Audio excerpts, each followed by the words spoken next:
ทงตลาดมีทงนามีโซกไซโซกมีไซโซกมีไซเอาไกลทั้งเข่าเลยแน่ใช่โอ้ทั้งเข่าทั้งเลยนี่หรอวะนี่นี่ก็ได้เคยมาดิเคยมายังเคยจะหึงเดือดไปนะยังไง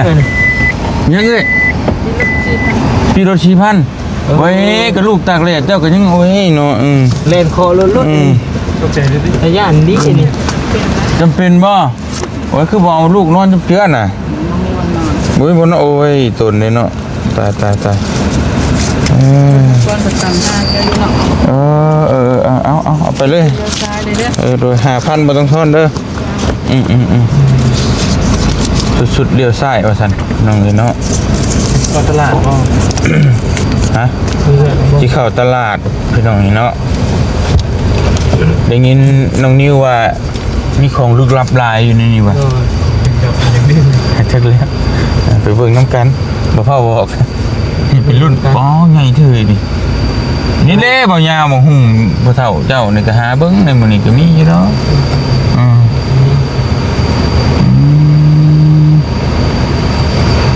พี่น้องเลยทักทายสบายดีพ่อแม่พี่น้องเบิดสุขุทุกคนต่อจากคลิปเมื่อคืนเนาะเขาก็เดินทางลงมาพี่ฮอดแข่งบุรีคำไซก็แวะพักพี่น้องเลยตื่นมาก็หาซื้อเนื้อกินเนื้อยาเมื่อผักเมื่อต้อนก้อนวันนี้พอไม่ได้ซื้ออย่างเลยเมื่อคืนอย่าว่าจะซื้อเข่าก็นั่งเห็นกินดูบ่อนจอดรถใหญ่เฮ้ยเมนบ่ที่เมนเลยแล้วเนาะโอ้มันขนาดนี้เลยเหรอไฮเทคขนาดนี้เลยเหรอนี่มันจอดรถใหญ่นี่ไฮเทคจะมองบนจอดลงคลองจังเนาะเราไปลงคันเดียวนึงไปลองเลยไปลองเลยเอาเนาะลองเนาะสบายดีเด้อบ่าวยาวเด้อสบายดีเด้อพี่น้องเลยมาเลาะเบิ่งตลาดนามีไซไซน้ำโศกครั้งแรกพี่น้องเลยก่อนสิกลับลาวกลางมาเสร็จแล้วเหนือสู่ลาวใต้ต่อคือทำเละ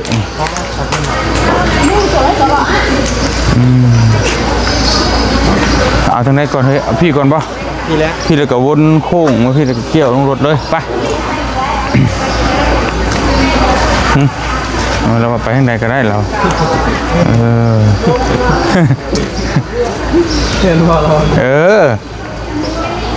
แล้วก็ไปใส่ก็ได้เรานี่คือในงาพี่น้องนี่ดิเขากำเขาล้ำเขาเละนี่พี่น้องเขาเอิ้นข้าวยังนี่เขากำเหนียวบ่ด้วยเขาเจ้าเหนียวอันนี้กำเจ้าก็มีได้นี่เอาบ่มีประโยชน์สวยๆนะบ่ข้าวยังไงข้าวไก่น้อยโล30,000ได้กินบ่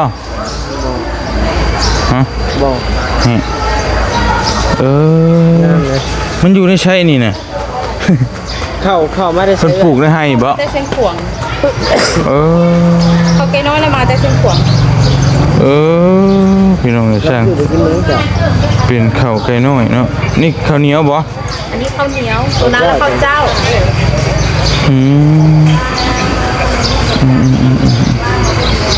ข้าวไก่น้อยขายโลเท่าไหร่นี่ตัวข้าวเหนียวโล30,000ข้าวเจ้าละโล25,000อันนี้ได้ใช่ไหมตัวนั้นข้าวหางข้าวไก่น้อยโล50,000มันแซ่บบ่รู้ว่าจังก็ขึ้นกับว่าเฮาสิไปเฮ็ดหยังเข้ามันก็แซ่บอยู่แล้วบ่เฮาเฮ็ดได้1ก็ได้บ่1ก็ได้เฮาสิไปเฮ็ดสังขยาหรือว่า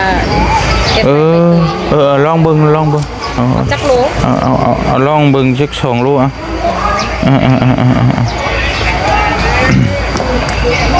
สังขยาพี่น้องเอ้ยหายากได้เนาะบ่มีนะอยู่สวรรณเขตนี่มันบ่มีขายข้าวธรรมดาเขาบ่เฮ็ดแล้วมันบ่เป็นชิ้นมีแต่เอาตัวนี้เลยเนาะซ่อนทงให้ค่อยหน่อยเด้ออย่ามันแตก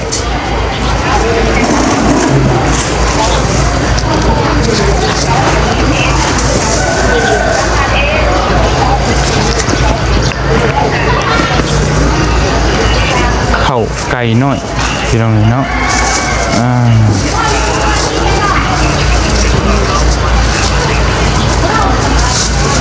นี่ข้าวกำก็มาแต่พุ่นบ่ เขากล้ามอันนี้มาแต่เขตนี้อันมาแต่ลักซาว โอ้โดย โอ้อันนี้ก็เข้าหางอากาศมันหนาว มาแต่ลักซาวไปลักซาวไปลักซาว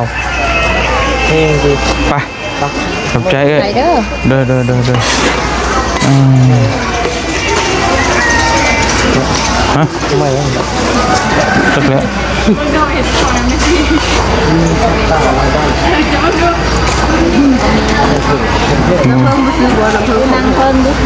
เด้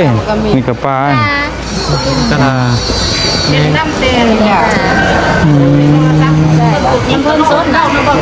ฮะอันไหนก็เอ้าเรานอนเบิ่งคลิปอยู่โพดโพ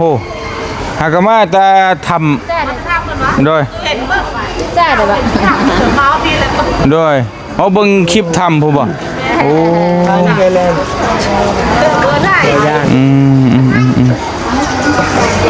ชิโน่เฮาก็มีดอกไปโยไปมาไอ้นอนขายยังโอ้ยคือไม่ค่านี่เพิ่นว่าคนสนุกสบายเนาะนั่งขายนอนขายนั่งขายเลยขายจะไม่ขายดีโดยแม่นความเจ้ามีโอ้ยน้ำผึ้งซอยเลยแม่ฮะโอ้ขอยังซื้อยาดีเจ็บคอกินอยู่ยายเป็น FC จะได้เบิ่งเจ้าตลอดก็ค่อยซื้อยังเจ้าน่ะเบาเตียงยังเลยซิวแต่เบาเตียงเห็นก็ต้องเป็ดบ่แม่นเตียงนอนบ่ได้เตียงนั่งก็ยิงยากแต่เนาะขอโทษฉันเห็นบ่โอ้ตัวจริงล้อเนาะเห็นบ่หากมาจะทำมาหามันจะทำก็รอเนาะโอ้ขอบใจเด้อโดยลูกมาแต่ทำดุนละมามือคืนนี่แหละฮะกับมาพักอยู่แล้วก็สิเมื่อและ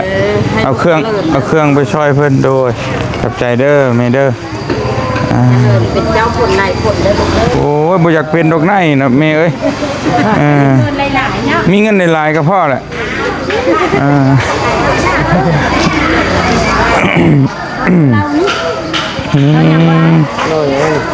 เราฆ่าผักกูดเปล่าบ่ให้จานเลย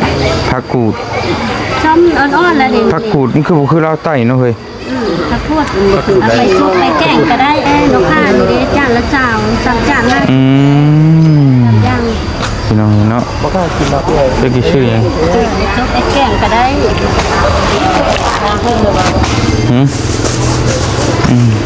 ซอยจะย่างเลยดูก็คือชื่ออย่างซอยแล้วเนาะพี่น้องเลยมีแต่เมื่อไก่จับเมียงนี่นอสอ้อยกับนอสารนออ้อยบ่นอสอ้อยซอยป้าเท่าไรขายนั่นใดจานละ3จาน50เอาซอย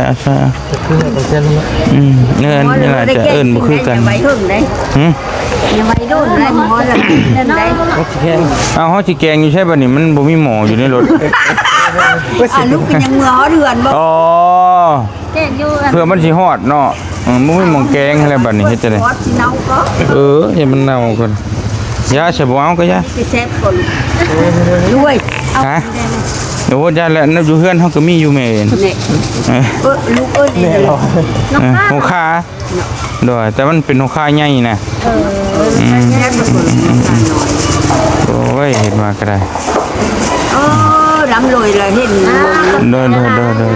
ขอบใจเอาเฮ็ดพร้อมบันโอ้นี่เนาะจานเซนก็มีของทั่วไปเนาะใช้นิ้วของวิเศษนะนิ้วเจ้าต้องติดกล้องของลึกลับนะมีแค่นี้เลยนะลึกลับแห้งมาเงาะดีจะเป็นเงาะทุเรียน โอ้อยู่พี่เขาหลายพี่น้องเนาะ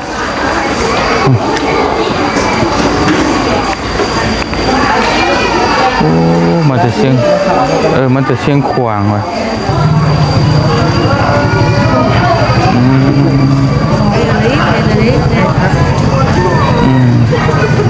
ไม่ถูไม่ขยุง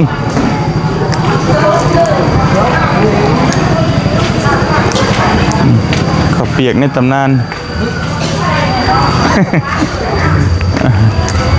เอาดิกระปุ่นในตำนานนี่ได้กินดูตลาดเชนูตะกี้โอ้แต่ข้าวยังน้อยนี่ได้ให้ไปน้ำเมนี่โอ้ยได้กินเต็มนี่กับพ่อแห้ง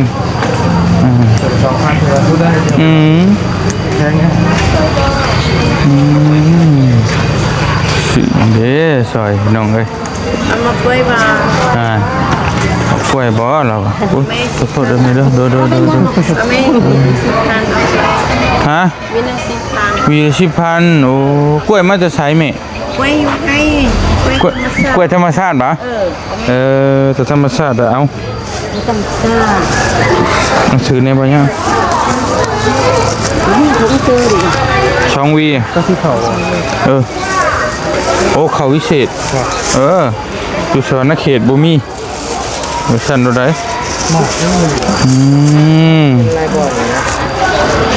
หมากมันผัดๆนะข้อยบ่จักชื่อมันจะเคยกินเจ้าบ่โอ้นี่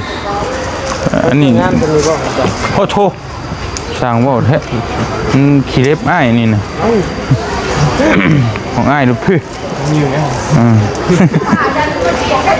เป็นน้องหมากัน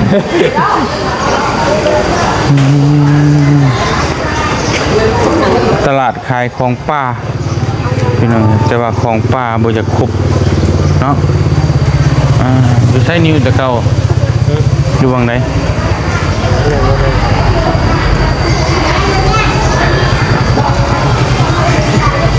เห็นบ่ตะโค้งพุ่งพุ่นมาถามเบิ่งไปพี่น้องเนาะฮะโอ้ไม่ค่ากันเนาะสบายคักเนาะมาเล่นที่หน่อไม้ยังนี่มาใหม่ครับนอรันบ่เป็นหน่อไม้นอรันอ๋อนอรัน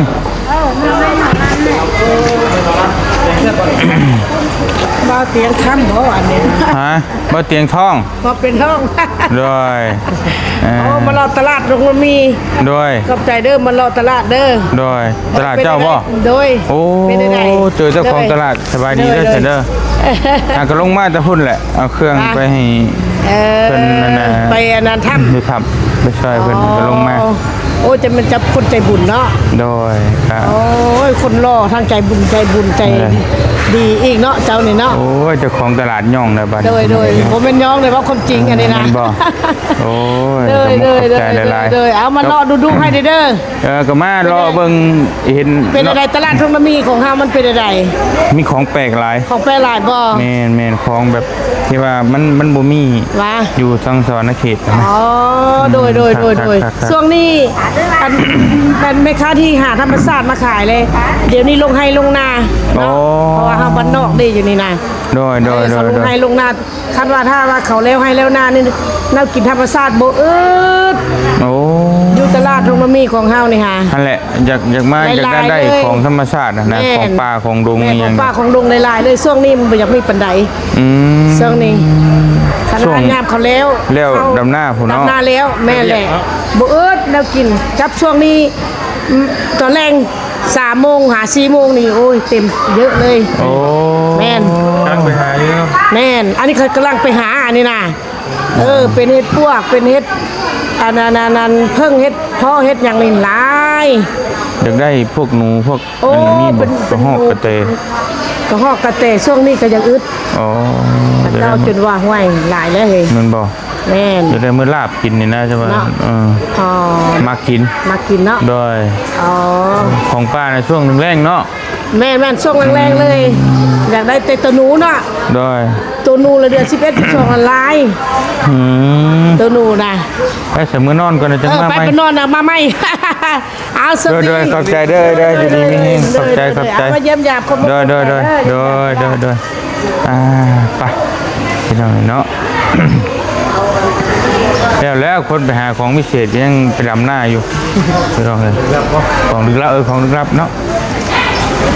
นี่ก็ธรรมดาบุลึกลับปานใดละเบิ่งละ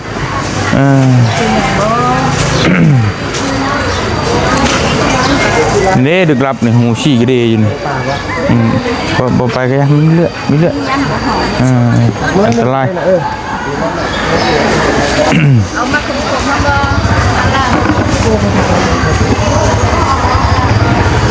กูมีนี่เว้ยไปพี่น้องเห็นได้แล้วของลึกลับนกมือผักตู้มี บ่เปิดเผย ของลึกลับก็ลึกลับต่อไปบ่ ต่อไป ลึกลับต่อไปไม่เปิดเผยตัวตนได้แล้วของแซ่บของนัวมือผักมือตอดพี่น้องเห็นเนาะไปเดินทางต่อตั้งเฮากับสิเดินทางพูดแหละพี่น้องเอ้ยมุ่งหน้าสู่เมืองท่าแขกแขวงขมวนเข้าไปสวนนเขตบ่เขาชิโน่แล้วก็เข้าบ้านโคกฮอดจักสิว่าเพิ่นบ่หยอกกันพี่น้องนี่เนาะก็เดินทางกลับแล้วก็สิไปหากินข้าวกินน้ำก่อนบัดนี้ท่านได้กินข้าวกินน้ำก็เริ่มหิวๆแล้วพี่น้องเอ้ยเนาะก็มาแวะซื้อของป่าของดงแล้วก็สิกลับแล้วพี่น้องเห็นแล้วได้มะกล้วยได้ข้าว ได้ของกินของมักเบาเตียงเสียงแต่สิบ่มีเลยแป๊บนึงพี่น้องเห็นเนาะเสียงก็บ่ค่อยอยากมีเลยเพราะว่าเฮาเจ็บคอแล้วก็นอนพักผ่อนบ่เพียงพอเนี่ยก็เลยเกิดอาการอุบิเหตุพี่น้องเห็นเนาะเอากะเฮากลับลงมาแล้วก็ได้รับข่าวก็บ่อยากดีปานใดพี่น้องเห็นเนาะสำหรับอยู่ในถ้ำในหูก็ทางเพิ่นว่าฝนตกมาน้ำขังอีกจะต้องได้สูบน้ำออกเป็นย่างใหญ่อีกก็ท่านได้ลำเลียงคนออกมาพี่น้องเอ้ยแต่ก็จักสิแนวใดเนาะคือว่ามีอาการเจ็บป่วยอีกแน่คนอยู่ข้างในก็ได้แต่โอ้พี่น้องเอ้ยเนาะความหลายมือแห้งนะก็เป็นกำลังใจให้กันพี่น้องเอ้ยเนาะสู้ๆเด้อพี่น้องเด้อให้รอดปลอดภัยเบิดทุกคนเนาะไปสำหรับคลิปนี้ก็บ่เตียงขอตัวจบคลิปไปเพียงเท่านี้กันขอตัวเดินทางกลับพี่น้องเอ้ยเนาะเจอกันอยู่สวนนเขตพี่น้องเอ้ยสบายดีเด้อพี่น้องเด้อไปบ๊ายบาย